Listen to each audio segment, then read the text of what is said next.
Hi guys, welcome back to our channel BA lifestyle. நாம் இன்றைக்கி நம்மளோட சேனலை கருப்பு கவுனி அரிசி கருப்பு உளுந்து யூஸ் பண்ணி ரொம்ப இன்ஸ்டண்ட்டான ஒரு பிரேக்ஃபாஸ்ட் ரெசிபி தான் பார்க்க போகிறோம். இது ரொம்ப ஹெல்த்தியும் கூட. வாங்க எப்படி பண்ணுறதுன்னு பார்க்கலாம். இன்றைக்கி இந்த தோசை ரெடி பண்ணுறதுக்காக நான் ஒரு அரை கப் தோசை மாவு எடுத்து வச்சுருக்கிறேன். இப்போது இந்த தோசை மாவு கூட நம்ம இந்த பவுடர் ஆட் பண்ணி கொடுக்க போகிறோம்.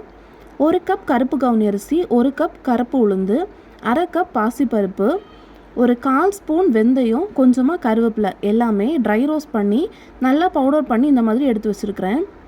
இதில் ஒரு 3/4 கப்பு நம்ம ஆட் பண்ண போகிறோம். இப்போது இது கூட நம்ம ஒரு கப் தண்ணி ஆட் பண்ணி கொடுக்குறோம். கூடவே கொஞ்சமாக சால்ட் ஆட் பண்ணி இதை நல்லா மிக்ஸ் பண்ணி எடுத்துக்கலாம். நீங்கள் தோசை உடனேவே ஊற்ற போகிறீங்கன்னா ஒரு 3/4 கப் தண்ணி ஊற்றுனீங்கன்னா கரெக்டாக இருக்கும். நான் இதை 1 மணி நேரம் தனியாக வச்சு அதுக்கப்புறம் தான் யூஸ் பண்ண போகிறேன். அப்போது கொஞ்சம் கூட இந்த மாவு நல்லா ஊறி கொஞ்சமாக திக்காகும். அதனால நான் கொஞ்சம் தண்ணி அதிகமாக, அதாவது 1 கப் தண்ணி நான் ஆட் பண்ணியிருக்கிறேன். இந்த கருப்பு உளுந்து நம்ம யூஸ் பண்ணுறதுனால நம்ம போன் ஸ்ட்ரென்த்துக்கு ரொம்பவே யூஸ் ஆகும். கருப்பு உளுந்து உடம்புக்கு ரொம்பவே நல்லது. பட் அதோட டேஸ்ட் எல்லாருக்கும் பிடிக்காது. நம்ம இந்த மாதிரி தோசை ஊற்றி இந்த மாதிரி சாப்பிட்றதுனால ரொம்ப டேஸ்டியாகவும் இருக்கும். நம்ம ஹெல்த்துக்கும் ரொம்பவே நல்லது. பார்த்திங்கன்னா இந்த மாதிரி கன்சிஸ்டன்சியில் நான் எடுத்து வச்சுருக்கிறேன். இதை நம்ம மூடி போட்டு மூடி 1 மணி நேரம் தனியாக வச்சுக்கலாம்.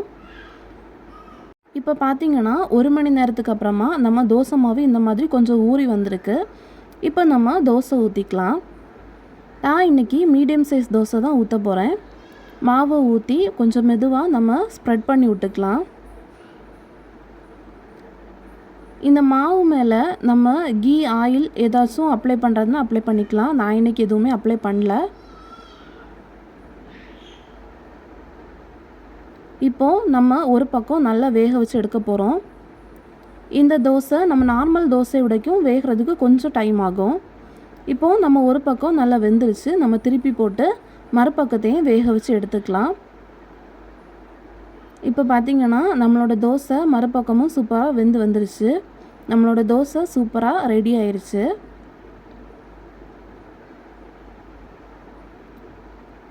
அவ்வளோதான், நம்ம தோசை சூப்பராக இன்றைக்கி ரெடியாகி வந்திருக்கு.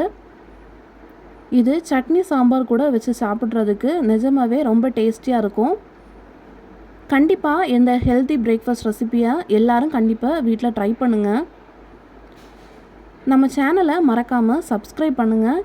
நம்ம வீடியோவை லைக் பண்ணுங்கள், கமெண்ட் பண்ணுங்கள், உங்களோட ஃபேமிலி அண்ட் ஃப்ரெண்ட்ஸுக்கு ஷேர் பண்ணுங்கள்.